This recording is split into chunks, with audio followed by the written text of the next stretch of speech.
Inside a burning warehouse, everything has already gone horribly wrong. Punisher slowly backs away, because Spider-Man is no longer human. The creature suddenly lunges and spits acid, forcing Punisher to dodge at the last second as it melts through his jacket. He quickly tears it off and reaches for his gun, but before he can fire, Spider-Man knocks it out of his hand with terrifying speed.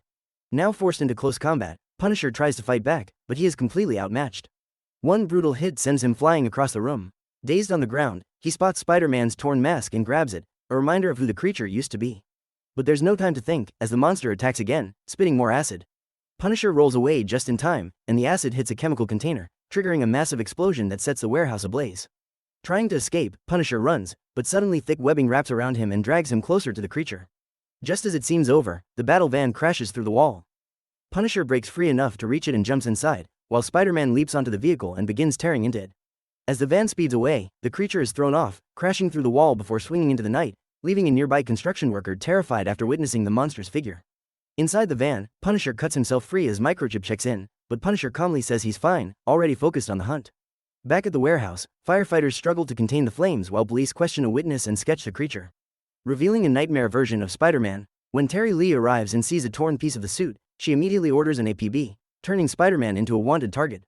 At the Hardy Foundation, Mariah Crawford watches the news in shock and quickly calls Sergei Kravinoff, telling him a cure exists but someone must get close enough to use it, and for that, she needs a hunter.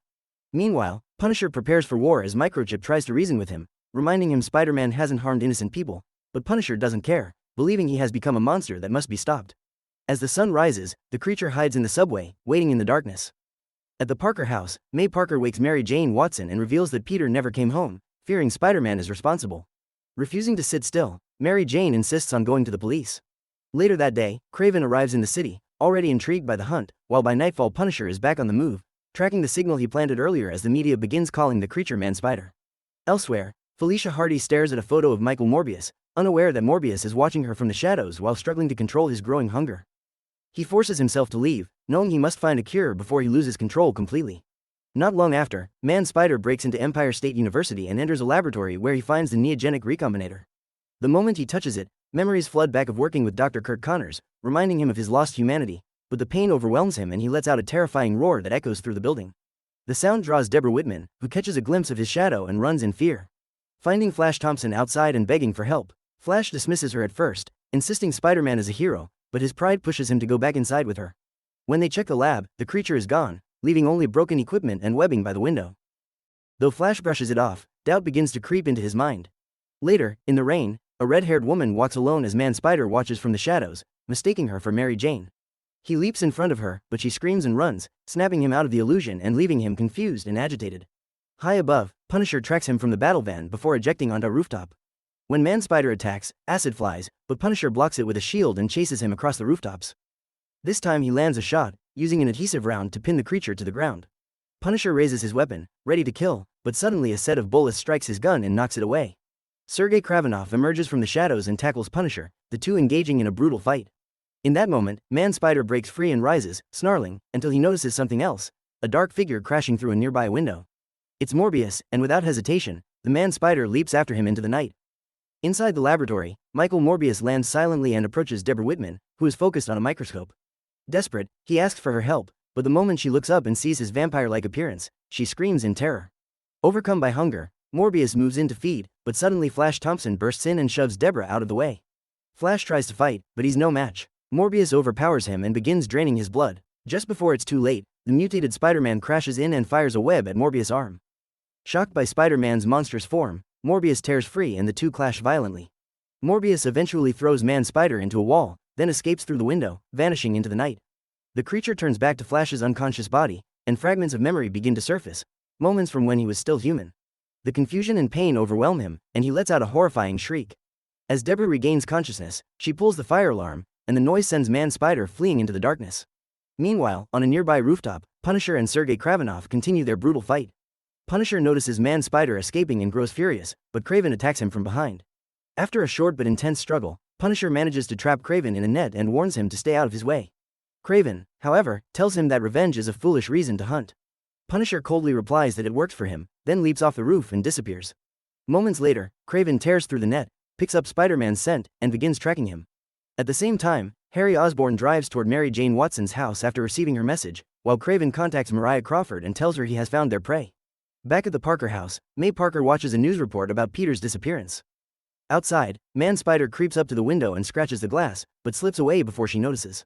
Drawn by instinct, he heads to Mary Jane's home and climbs through the window. She screams in terror as the creature appears, and Harry immediately tackles it, trying to protect her. But Manspider easily knocks him aside. As Mary Jane rushes to Harry and begs the creature not to hurt them, something changes. For a brief moment, the monster hesitates, then suddenly leaves. Confused, Harry asks why it stopped, and Mary Jane admits she doesn't know, but somehow, it felt like the creature knew her. Not long after, Punisher tracks Manspider in the battle van, but the creature senses it's being followed and suddenly leaps onto the hood.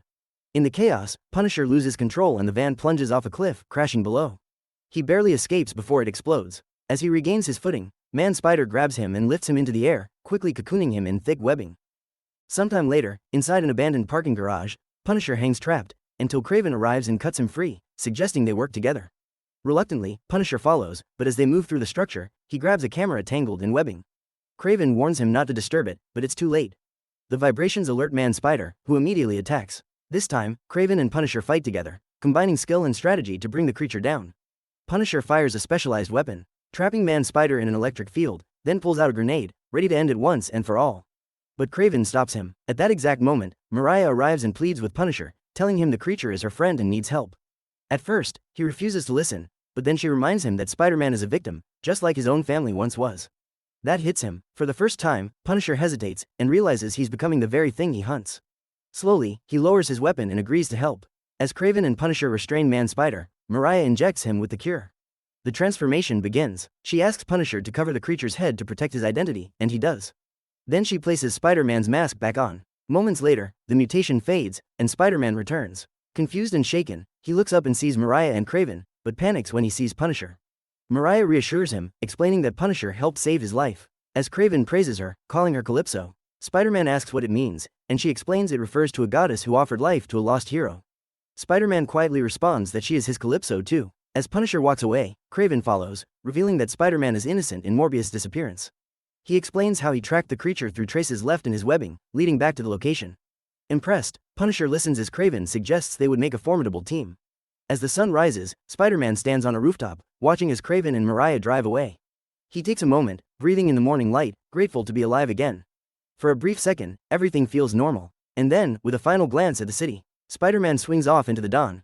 And that's how the story ends. Thank you for watching. Don't forget to like, subscribe, and hit the notification bell for more videos.